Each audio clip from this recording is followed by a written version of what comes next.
কি হয়েছে গো ঠাম্মি? বুঝতে পারছি না, মুখটা তো গম্ভীর লাগছে, আর দাদু ভাইও কেমন গোঁজ হয়ে রয়েছে। নিশ্চয়ই কিছু হয়েছে, বুঝলি? হ্যাঁ, তাই তো মনে হচ্ছে। দিদি কি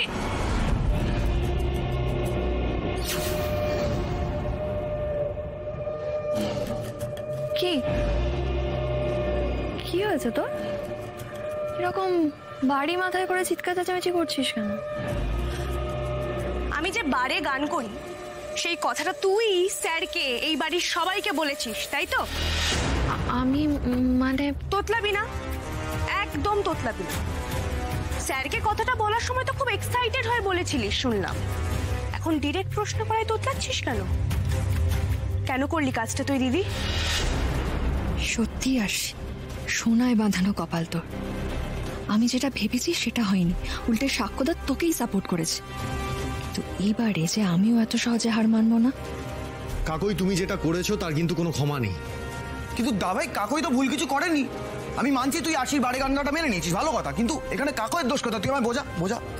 সাক্ষ্যদা আমি যা করেছি আমার বোনের ভালোর জন্য করেছি, এর মধ্যে আমার ভুল কোথায় বলবে? কাকই, I am not a kid, তাই তুমি আমাকে কিছু বোঝাতে এসো না। আচ্ছা, তোমার যদি আমাকে বলারই হতো তুমি আমাকে একাই বলতে পারতে, বাড়িতে ঢুকে ড্রয়িং রুমে সবার সামনে ড্রামা করতে না। কাকই, তোমার আমাকে চিনতে না এখনো অনেক বাকি আছে।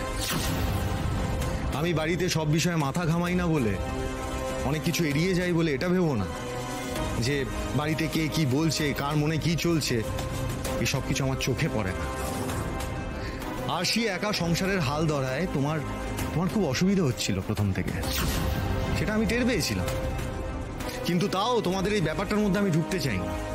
কিন্তু আজ তুমি আশির সঙ্গে যেটা করলে না, এটার কোনো এক্সপ্লেনেশন হয় না। শুধুমাত্র হিংসের বশে তুমি নিজের বোনকে সবার সামনে ছোট করলে। যে বোন সবসময় তোমার ভালো চেয়েছে, সবসময় ভালো চেয়েছে, তোমার বিপদে তোমার পাশে দাঁড়িয়েছে, তোমাকে উদ্ধার করেছে, সেই বোনকে সবার সামনে ছোট করতে পারলে তুমি? ছি ছি ছি ছি ছি। আর একটা কথা বলতে বাধ্য হচ্ছি আমি, রিতমের সঙ্গে এত বড় ঘটনা ঘটার পরেও আমি কিন্তু তোমাকে বলেছিলাম, যাই হয়ে যাক না কেন এই বাড়ির ছাদ সবসময় তোমার মাথার উপর থাকবে। কিন্তু আমি ভুল করেছিলাম।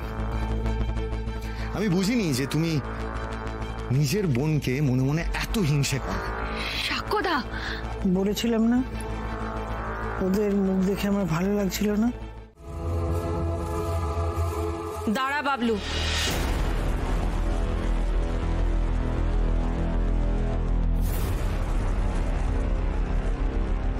কাকইয়ের এই বাড়ি থেকে কোথাও যাওয়ার দরকার নেই। মানে বাবলু কথা বলছে তো, তার উপরেও তোকে কথা বলতে হবে? হ্যাঁ, বলতে হবে, তার কারণ আমি ঠিক করেছি কাকইয়ের সাথে আমি সায়কের বিয়ে দেব।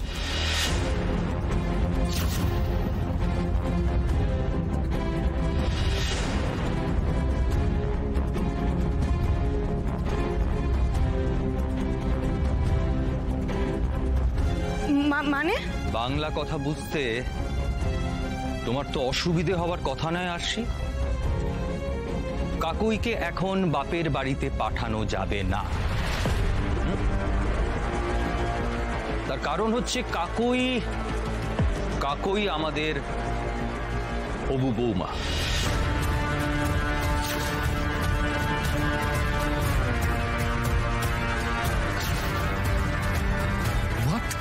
সায়ক কাকইকে ভালোবাসে, আর সেই জন্যেই আমি সায়কের বিয়েটা কাকইয়ের সাথে দেব।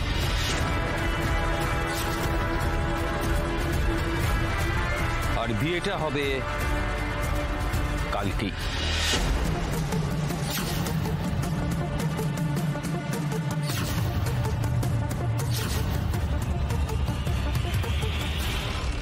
দিদি, এসব কি হচ্ছে আমাকে একটু ক্লিয়ারলি বলবি তুই? আরে এক কথা কি বারবার শুনবে? আচ্ছা, এতবার যখন শুনতে চাও আমি নিজেই বলছি, আমি কাকইকে বিয়ে করব কালই। আর আমরা এখন কমিটেড।